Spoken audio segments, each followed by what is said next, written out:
Hello, good afternoon. This is Bill Klingberg with SCORE. Welcome to the webinar on increasing revenues using marketing automation. Short pitch on SCORE. We are 11,000 volunteers nationwide. There's 150 of us here in Houston. We are the largest chapter in the United States. Our mentoring or question answering, if you want to phrase it that way, is free. You're welcome to go to our website, which is houston.score.org, and click on Find a Mentor.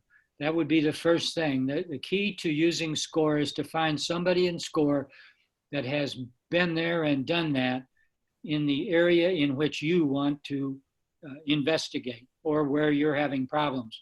For instance, I sold pumps all my life. So if you want to start a restaurant, I am not the guy to talk to. However, we have mentors in the Houston SCORE that own restaurants today and can talk intelligently with you.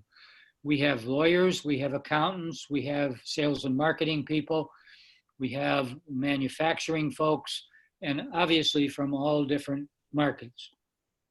So that's a little bit about SCORE. We are here to help you. Again, we don't charge anything for our services. The kick we get is seeing you progress and make money. And I'm going to now introduce the speaker, Marco Serrato, and he will take it away. Thanks. Go, Marco. Thank you, Bill.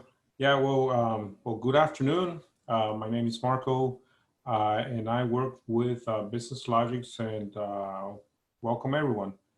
So today we're going to be presenting about how to use marketing automation to increase revenues for your business. So just a quick introduction on who Business Logics is. We are a business consulting firm, and we specialize in helping businesses, especially on the areas of operation, marketing, managerial finance, and web development. Well, I'm co-founder of Business Logics, and I have over 15 years of experience in the fields of operation, marketing, and finance. I hold a master's in banking and finance, and also a master's in business administration. And I do have a postgraduate degree in economics and actuarial science. And I hold a Bachelor of Science in Industrial Business Administration. Well, just begin with the topic in hand. First thing we have to consider is what is revenue. So revenue basically is the income that a business receives from its normal business activities. And we'll see what we mean with the income. What is the most crucial source of the revenue? The most important source of revenue for a business is sales. So if we want to increase our revenues, we have to increase our sales. And most of the time people think they are the same, but they're not. I mean, sales, as we're going to see, is the number of goods and services that we sell at a price at a specific time. That's what sell is. Revenue can be sales plus other type of income our business might generate through their operations. So how do we get the sales? We mentioned that it's the quantity and the price. So we will have here for quantity is how many products we sell at what price, and we can specify that through an equation saying how we're going to add all the quantities times the price of each product, and that will give us the sales. So how do we increase revenues? We know that we need to increase sales in order to increase revenues. So we have two options. And we can do both, or we can do one or the other. We have to increase quantity, or we can increase price, right? If we do both, then by just pure math, we're going to increase our sales. But in the real world, we have what we call a demand curve, meaning that at price one, we are going to be able to sell a specific amount of that product, right? But what happens if we increase price? If we increase price, our quantity most likely will decrease. And that's how business works. So if we offer the right price, we will sell the right amount of quantity. So it's not easy to just increase our sales by increasing our price and say, like, today we're going to increase our price and we're going to sell more. In reality, because of the demand curve, that's not going to happen. So what does it need to happen in order for us to be able to increase price and not be affected by quantity?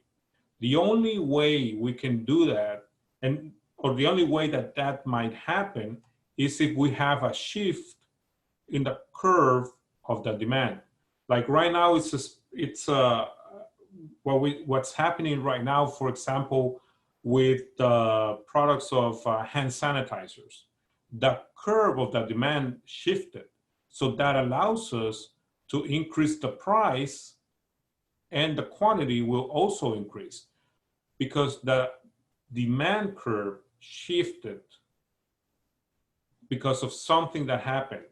And in normal times, that happens due to inflation, economic prosperity, income, or substitutes.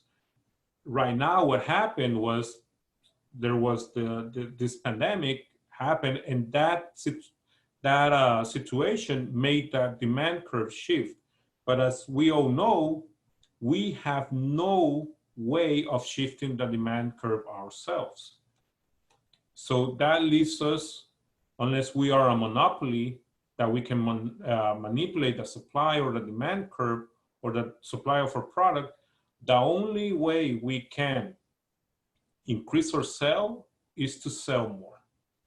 So again, what I try to demonstrate right now is that even though we could increase sales through increasing price, that's really hard to do unless we can shift the demand curve of our product.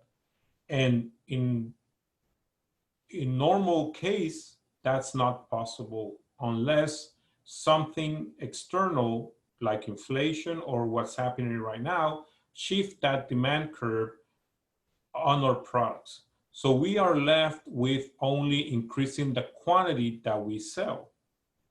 So how do we do that? The only way that we can increase our quantity to increase our sales is to be better at what we do. In other words, we need to compete.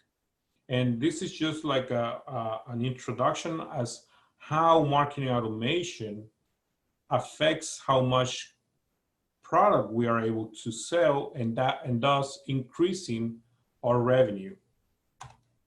So we have 2 steps to be more competitive. Step 1, we can improve our operations to offer best value and customer experience. If we manage to increase the value of our products and services and improve our customer experience, then by nature, we'll be selling more quantity of the products or services that we offer. And we also have step 2. We can market and promote the value and the customer experience that we have to our market share. In other sense, we can use marketing to communicate why our product is better than our competitors, thus indirectly affecting our quantity and increasing our sales. So we're going to be focusing on step 2. How do we market our product better? Through marketing automation. So what is marketing? Well, marketing is the business process of promoting, persuading, and selling a good or service for a price at a target audience. This is really important because marketing is all about promotion, but it's also about persuading and selling.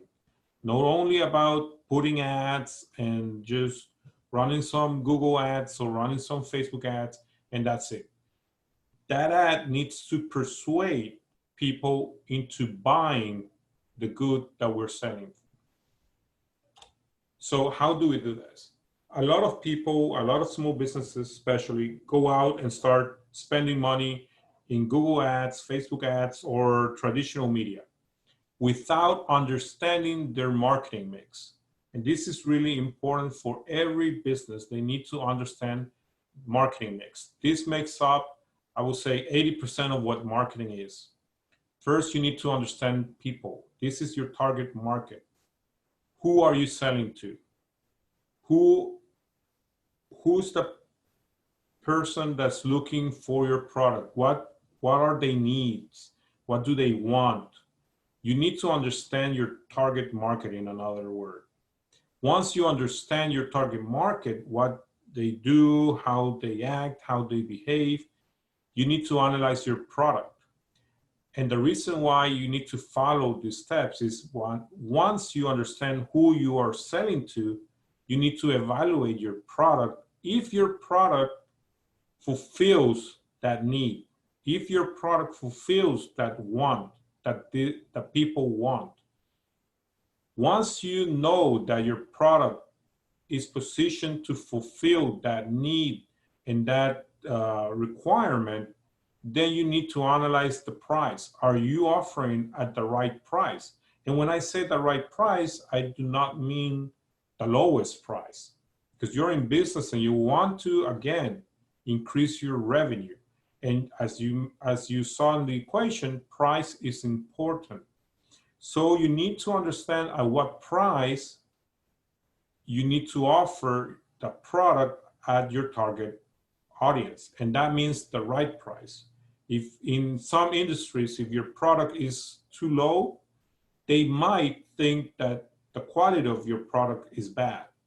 So again, that's why you first need to understand and get to know the people in your target audience and market, know your product, know at what price you need to offer that product. And until then is that you need to consider the promotion. Okay, how am I going to communicate the value of my product to the people that I'm marketing my products and services? So again, I know my people, I know my product, I know I have the right price. Then how do I communicate all of this, the value of my product at a specific price, to the people? Once we have that promotion, we also need to take into consideration the place. Where are they going to go to purchase my product? Is it going to be a store? Is it going to be an e-commerce site?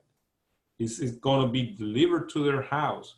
Like right now, how people behave through this situation right now, through this pandemic, has changed. And a lot of businesses, especially restaurants, have adapted their place.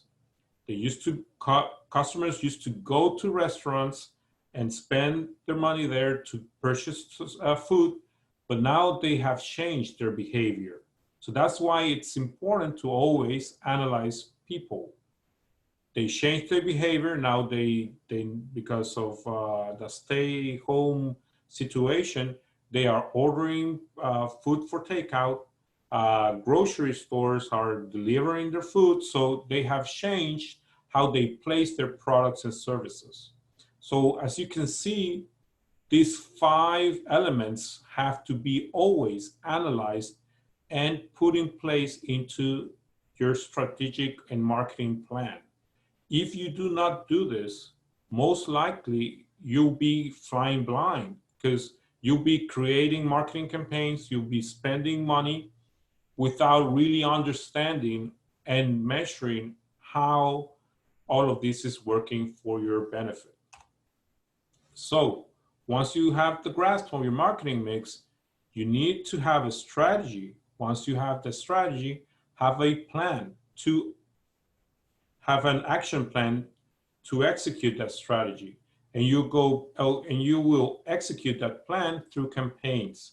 And most important, you can't forget to measure and evaluate the results of your campaign, because only then you will learn what works and what does not work.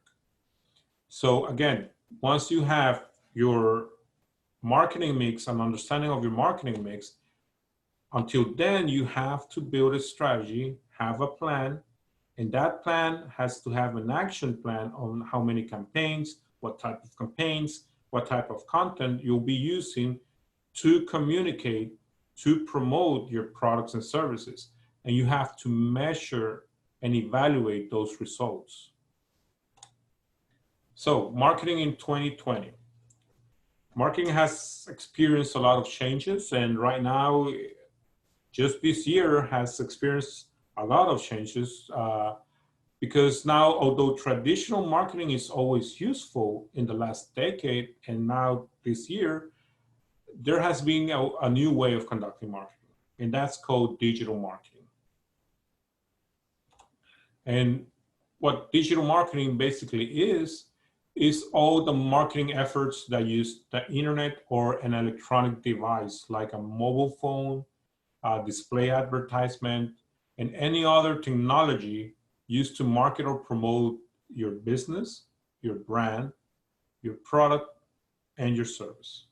So everything that has to do with the internet that allows people to connect and search for a product online on their mobile phones is considered digital marketing. Digital marketing, we can narrow it down because sometimes it's really confusing to see all the things that are out there, but it basically boils down to 5 areas. Search engines, saying Google, YouTube, Facebook. It also boils down to email marketing, still useful, still popular, and still has a high impact when the people provide their email address to you.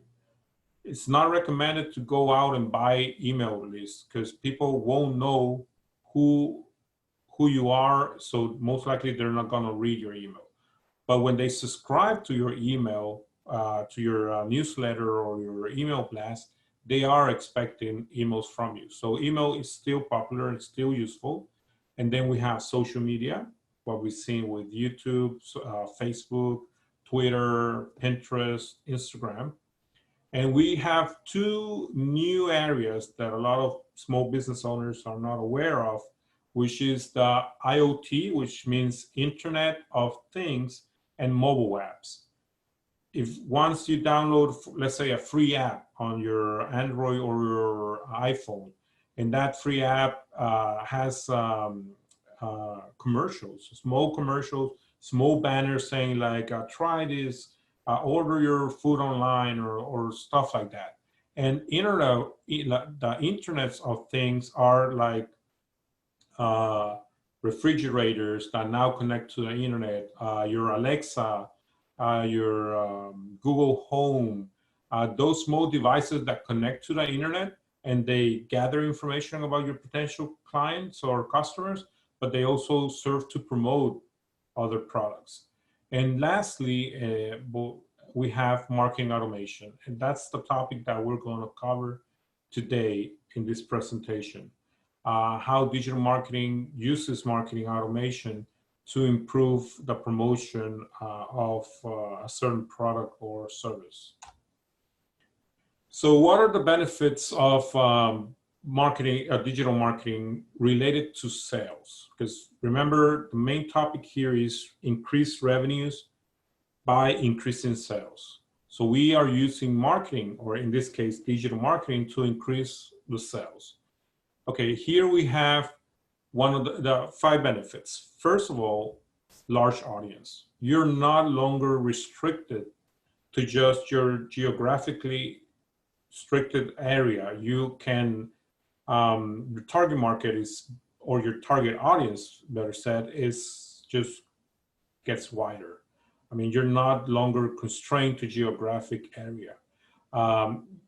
If you use Google Ads, Facebook ads, LinkedIn ads, you can target those ads. In comparison, let's say with flyers, or you use the normal mail, you just send out the flyers, not knowing to whom you're going to be promoting or publishing that ad. With digital marketing, you can narrow it down with specific demographics, saying, okay, my target market are women from the ages of, let's say, 20 to 35 that are located in the United States, that have income from this range to that range. Then you can run that specific ad to that specific demographics. And that can be done with digital marketing. Then you have customer engagement. You're building a community through digital marketing. Just look at Facebook. You can build a community, Facebook group page, brand loyalty, and that allows you to build brand recognition and brand loyalty. And because all of this is done through computers and digital, you can automate. You can create a script on a programming language, and you can automate that task. Basically, if this happens, then do this. And it will run automatically every time that certain conditions are applied, then it will run. And lastly, and really important, marketing analytics. You're gathering information about your client, about your lead. That information is the one that helps you craft better messages. It allows you to improve your target demographic, allows you to build better ads. It allows you to make better decisions on to whom to target, how much money should I spend on ads, where should I promote my products, what type of products, and this marketing analytics will help you improve the analysis you made on your marketing mix. So this is really important. Get data. The data helps you make smarter and well-informed decisions. So we mentioned that we're going to focus on marketing analytics and marketing automation. So what is marketing automation? Well, marketing automation is really simple, the definition, and it's the use of software to automate repetitive marketing activities. That means that marketing automation makes sense if you will be repeating that activity several times.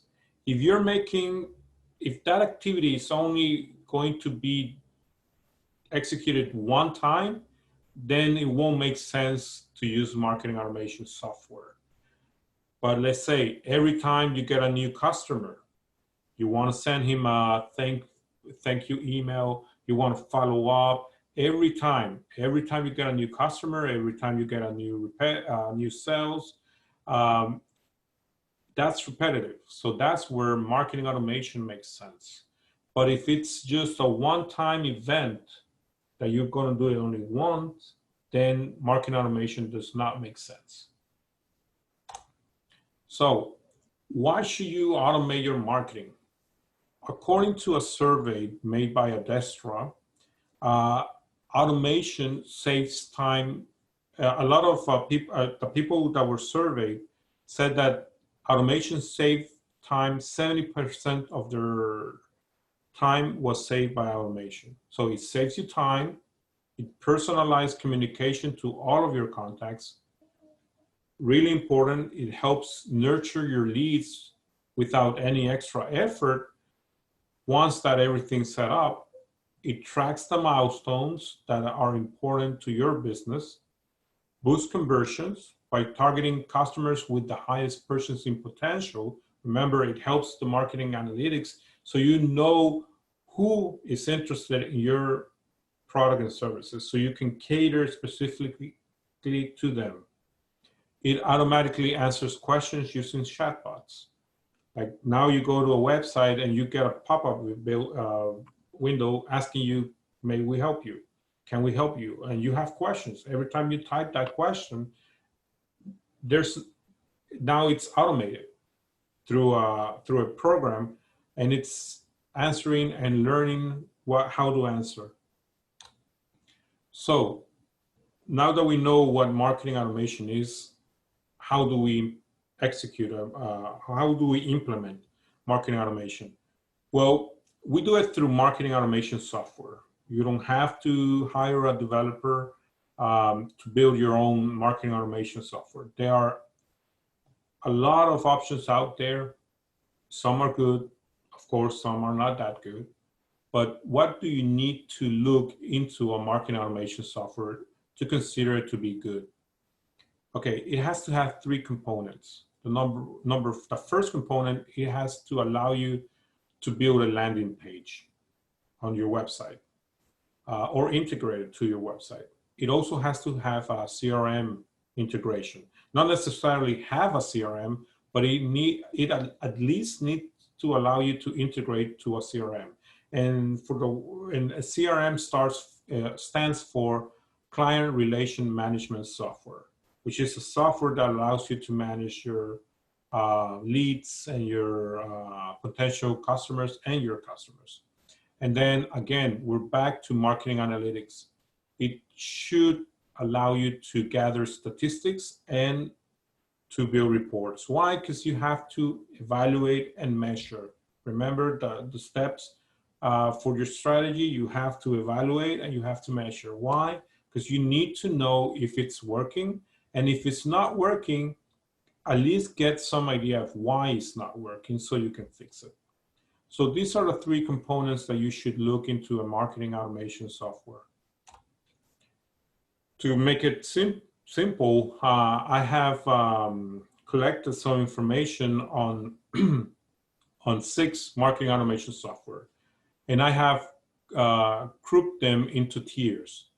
Tier 1 applies to companies that have big marketing budgets, and the best ones out there, without a doubt, are HubSpot and Marketo. Marketo just last year got purchased by Adobe, the makers of Adobe Photoshop, Illustrator, that big company. So right now, these are the best software automation companies out there, HubSpot and Marketo. But again, you need to have a big marketing budget. These softwares are not low cost. They're expensive. So if you're starting out or you have a medium-sized budget, marketing budget, then you should look into Infusionsoft and SharpSpring. They offer similar features at the top tier ones, but of course there's some, they do it better in a sense. So here there's no free lunch.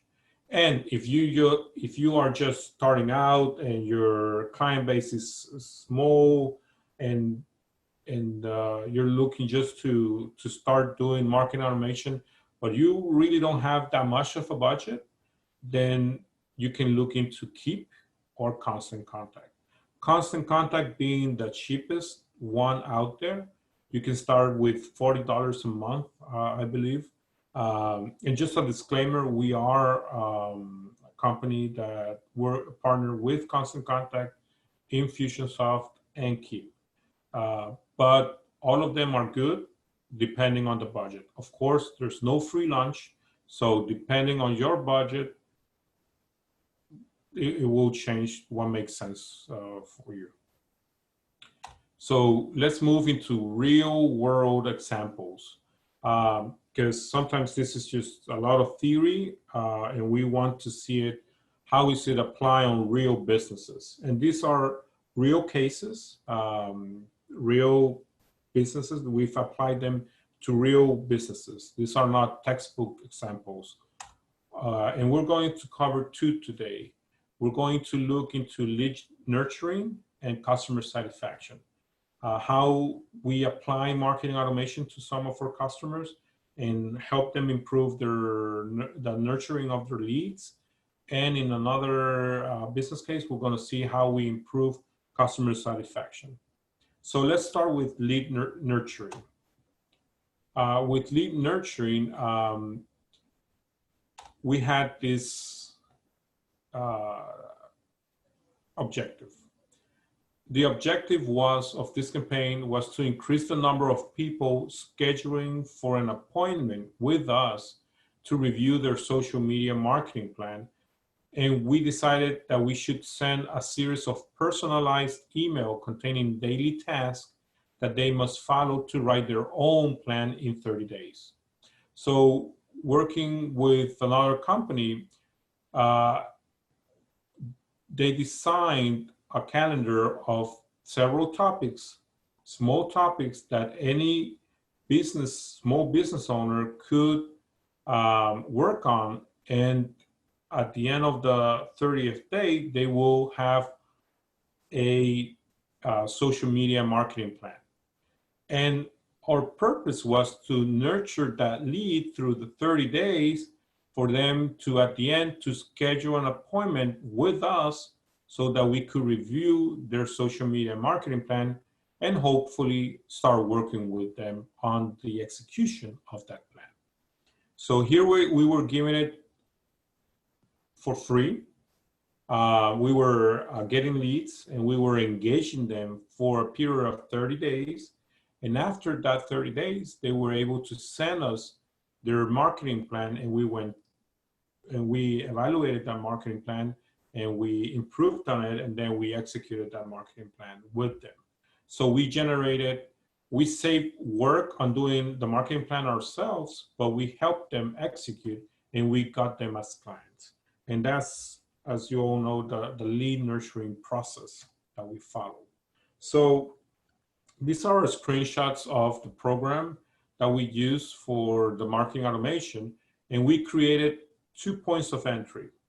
First, we did a social media plan campaign, and then we did a landing page where people were able to go to a website, fill out their information, and automatically, once they filled out their information, the campaign will start sending every single day an email with every task that they needed to do in order for them to complete the 30-day social media plan.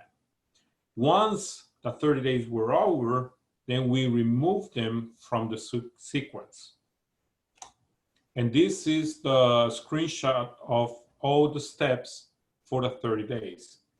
Once the person, or once someone subscribed to the 30-day social media plan campaign, it automatically started to send them an email at day 0. It was just an introduction email. Then it waited one day, and exactly at 9:30 a.m., it sent day 1, establishing goals for social media marketing. Then it waited another day, and it started with the day 2. And all of these steps are custom made. You can make it through the software. Depending on the software you use, you can make it. So every single day, people that subscribe through the landing page to the social media marketing, 30-day social media marketing campaign, they were getting an email. Just like on a screenshot. So they started on day 0, they receive a welcome email. Next day at 9:30 a.m., they receive their first email, and so on. This is a sample of the day 7 email that they got, and it was made with Sprout Social, and it was just like, good morning. Again, a field that automatically fills with the name of the person that we have on our database, so it's personalized, and it included some links and a message. So every day they received an email, and it was like a task that they needed to do for 30 days. So after 30 days, they sent us the social media marketing plan, and we evaluated it, and then we met with them, and we started executing that plan. Again, really important, the metrics, the statistics, the reports. We were able to see that from 12 people that subscribe, or 12 companies in this case, that subscribe through our landing page, and 18 that were already on our database, 30 of them started doing the campaign and 14 were removed. That means that from the 30 businesses that started the campaign, 14 finished making their 30-day social media marketing plan. And we started working with them. So we kept several metrics. 30 were sent, 27 were delivered, 6 were open, 22 clicks. And that was on a certain date when we ran that campaign. And we had a click to open rate of 33%. So that's how we nurtured close to 30 potential clients. We nurtured them all the way for up to 14 converting into clients for our business through this campaign. So that's how we increase the probability of getting new clients or returning clients and increasing our sales. So now let's move into customer satisfaction. This was done with a local restaurant, a Mexican restaurant, and they had some problems with customer feedback and returning customers. So the objective of the campaign was to gather feedback about the customer's experience when they went to the restaurant. And we needed to provide them with an additional incentive for them to either come back or leave a good review in Google or Yelp. Why? Because by doing that, we not only got feedback on the services, but we helped them with their SEO through getting better reviews on Google and Yelp. So we wanted to, in a way, get good reviews on Yelp and Google to help them with their SEO, but also find out about the experience their customers had when they went to their restaurant. So we, by sitting with them, with our client, this Mexican restaurant, and understanding their business, we narrowed down to 3 types of customers. The happy customer, the one that goes and it's happy with the food, the service. Then the undecided one, maybe they were okay, but they're undecided on saying like, oh, this is one of my favorite restaurants. And then most importantly, the unhappy customers. So we wanted to deal with all of them, right? And we did that through the creation of a web form.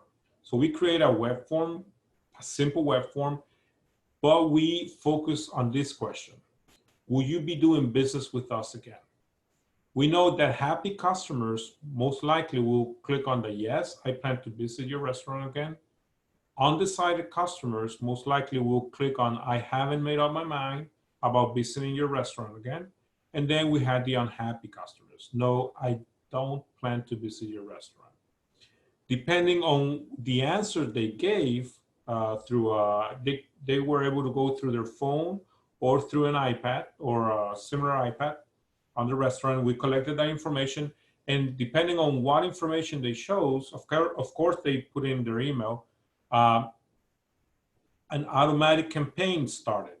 So let's say if I chose, yes, I plan to visit your restaurant again, and I click on it, then it automatically started this campaign.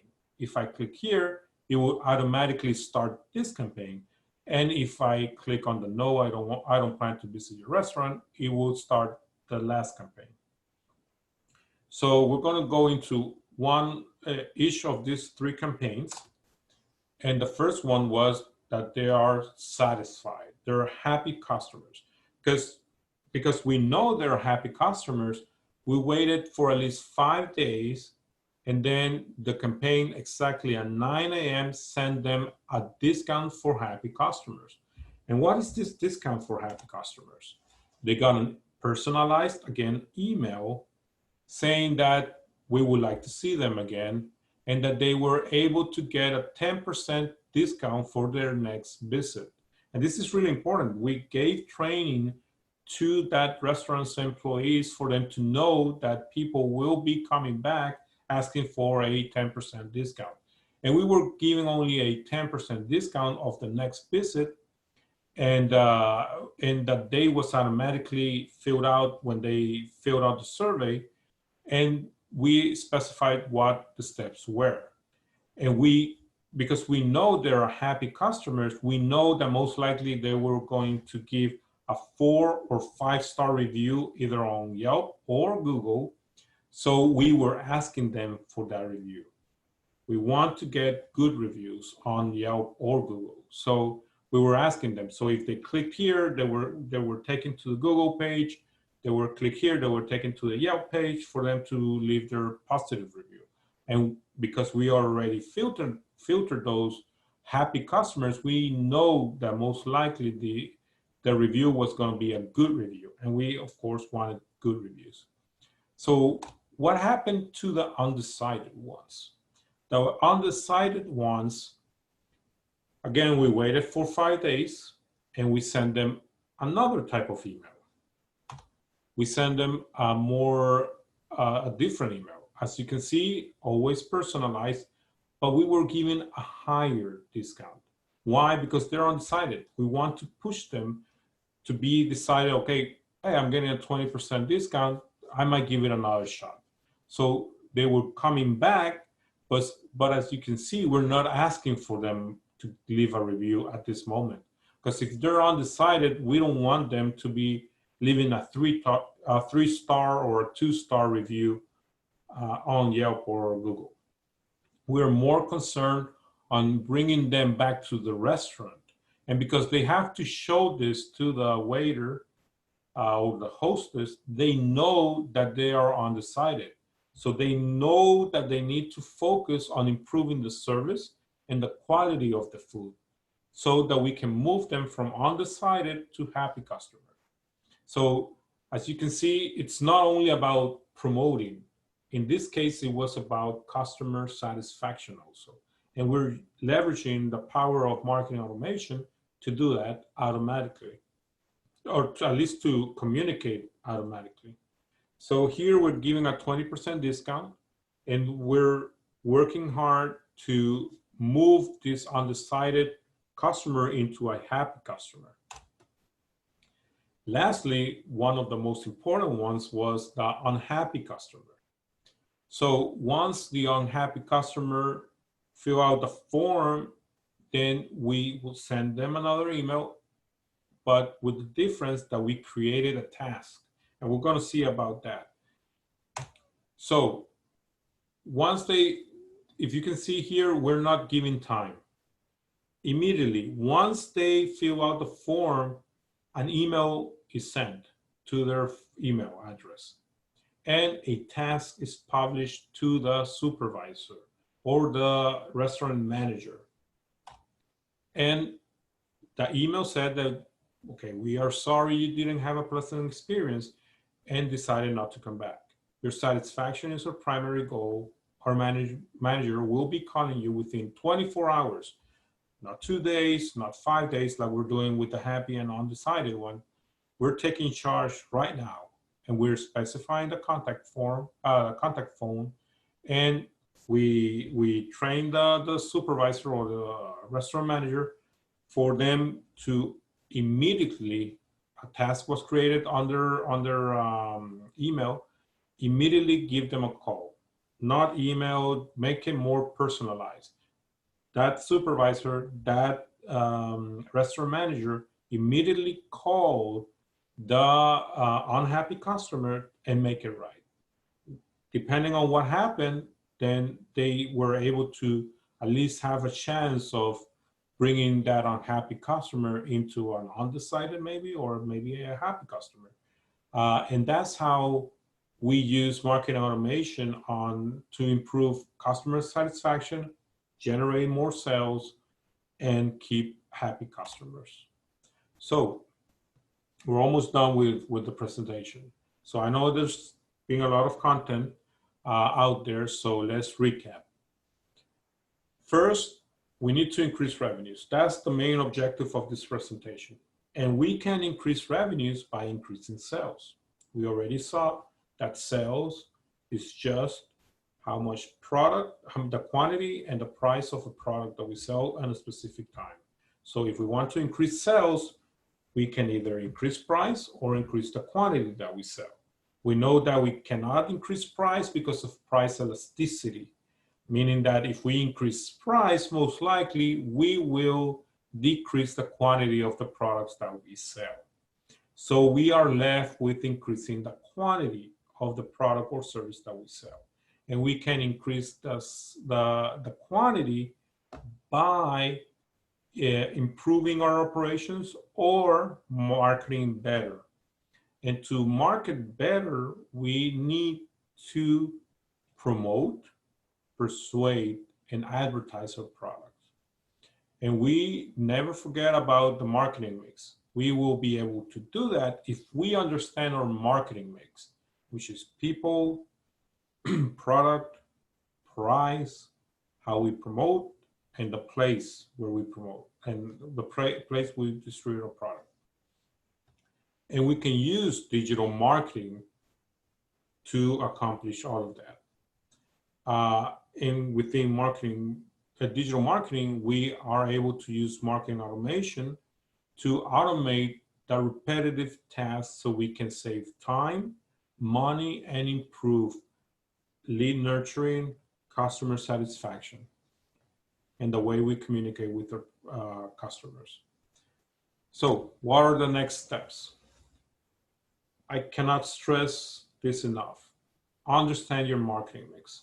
You need to understand your marketing mix. If you do not understand your marketing mix, it's going to be hard.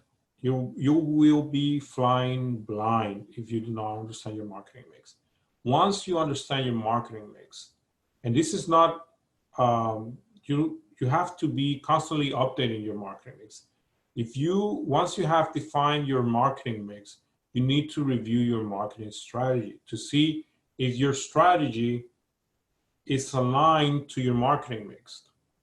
Then you need to create and implement an action plan. Once you have that strategy, okay, how are you going to execute that strategy? You execute it through an action plan.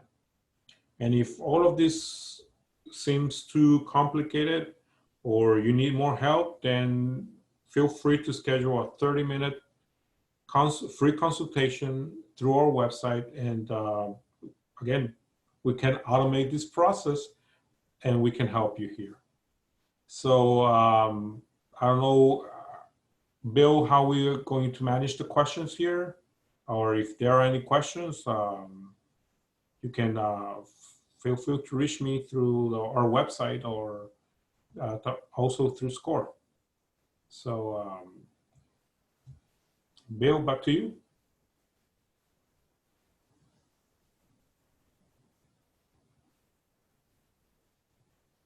Hello, Bill.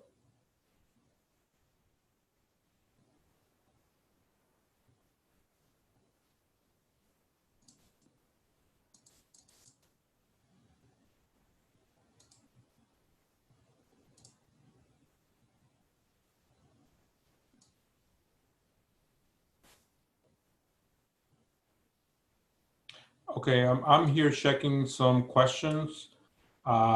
Will the PowerPoint be emailed? Yes, I normally send a presentation once I get the list of attendees from SCORE. I send this same information, the same presentation.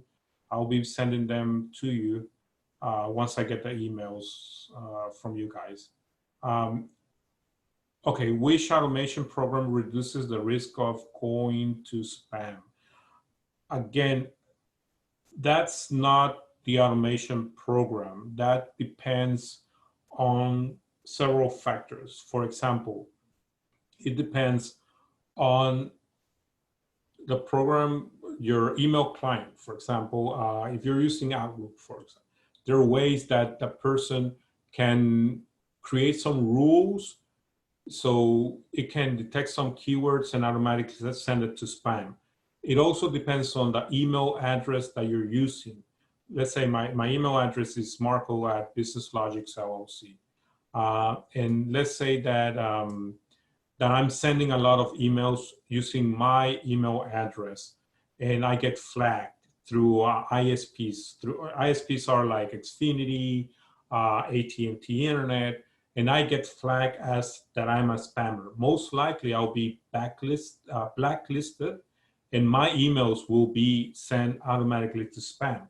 So it does not it normally does not relates to the automation program. It relates more on how you handle your emails. So if you're sending emails to potential customers, it's better for you to use an email marketing software like Constant Contact, Mailchimp. Um, there's several out there. There's a campaign one. Um, AdWeber is another one. So if you're running email marketing campaigns, use one of those software to reduce the risk of spam.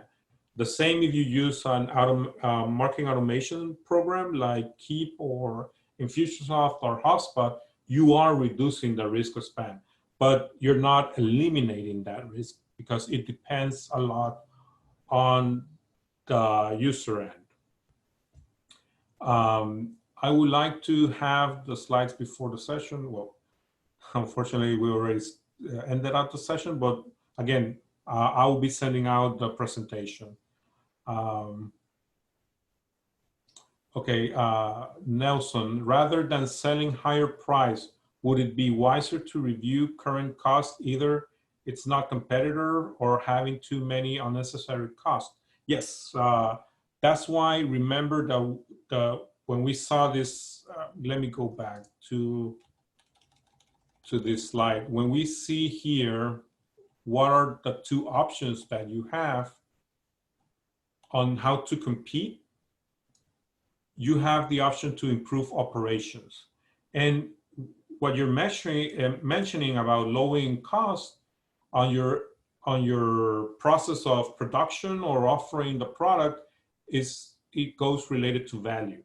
So if you lower your cost and you're offering a better value at a better price, then it balances out. But the way it's presented is to show how you can increase sales. You can either increase sales by higher price or selling more of that product. Higher price, as I tried to explain, won't work because of price elasticity. So you're left with these two options. And that's what you're mentioning there about lowering costs is improving operations. Please give an example of a medium budget software cost. Perfect, yes. Infusionsoft will cost you around, they're always running sales and promotions, but normally it will cost you $250 to $400. I think ChartSpring is a little bit more expensive. It's a little bit more feature rich, but the medium tier marketing softwares go around $300 to $800. HubSpot has a lot of free tools, but to really make it work, you need to have the professional tools. And HubSpot will cost you around $1,000 to $1,500 a month, and it's paid annually. So you need to pay the 12-month upfront. So a medium size I would say it can go from around $300 to $800.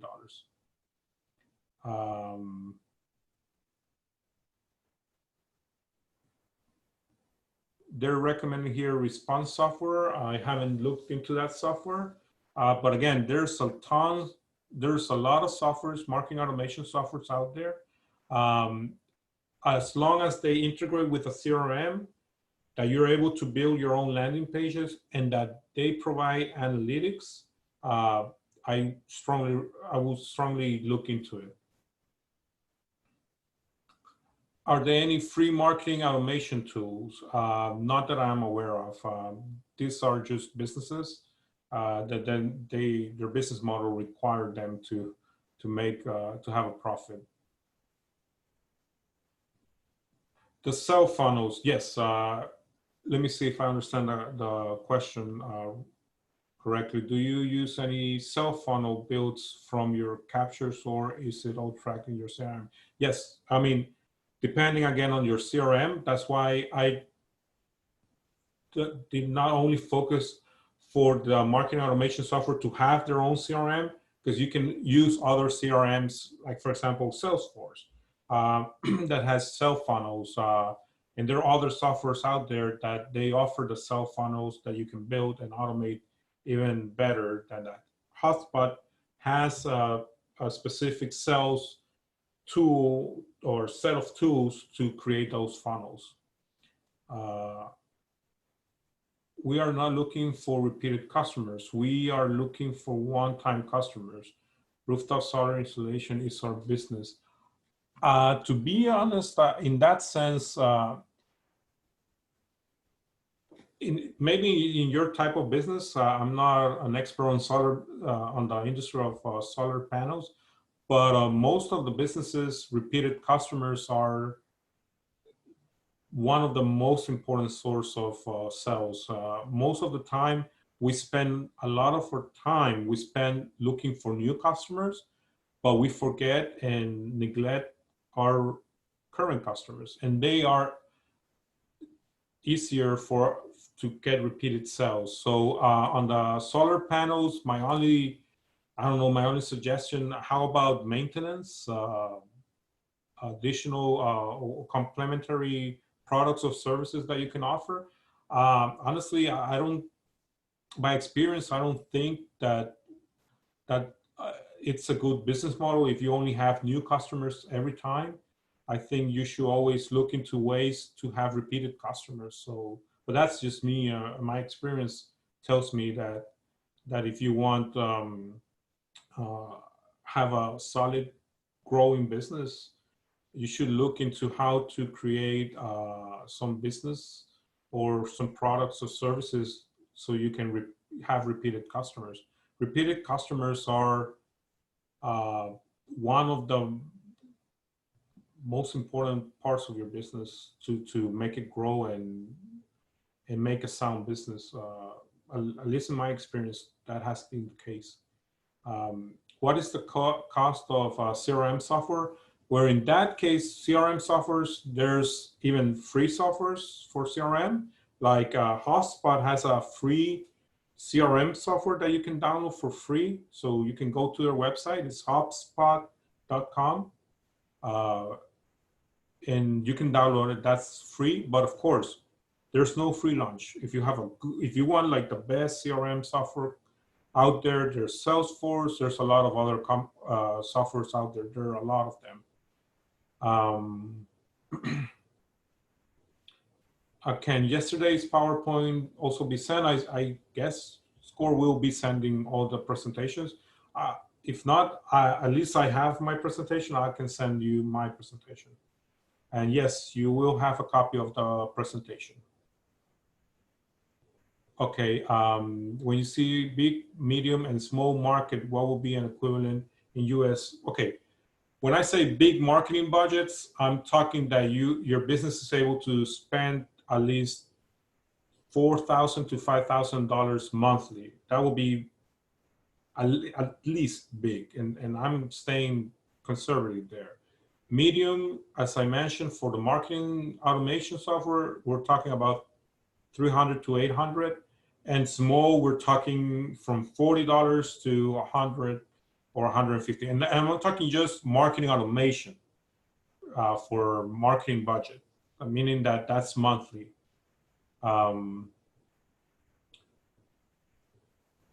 Okay, let me type in my email. You can send me any questions you have about the presentations to my email.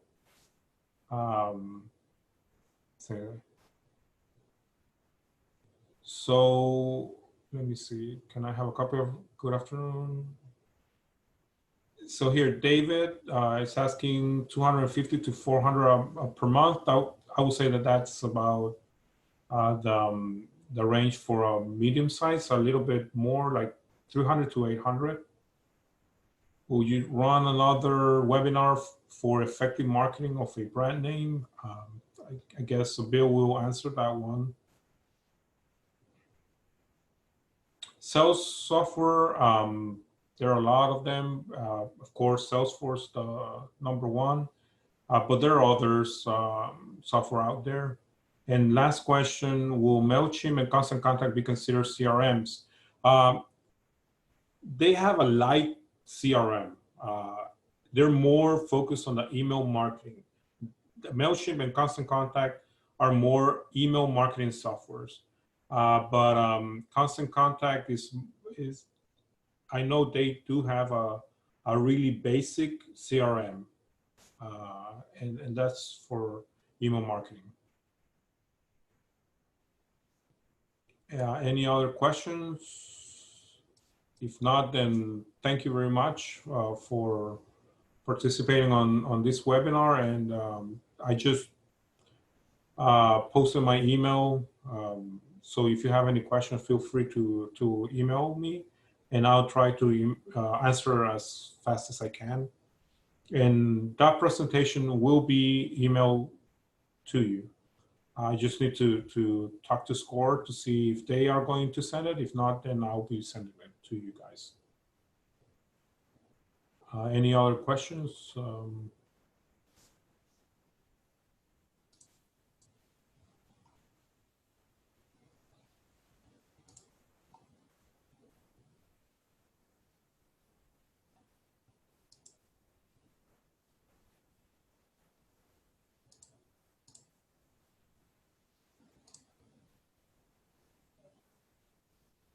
Hello?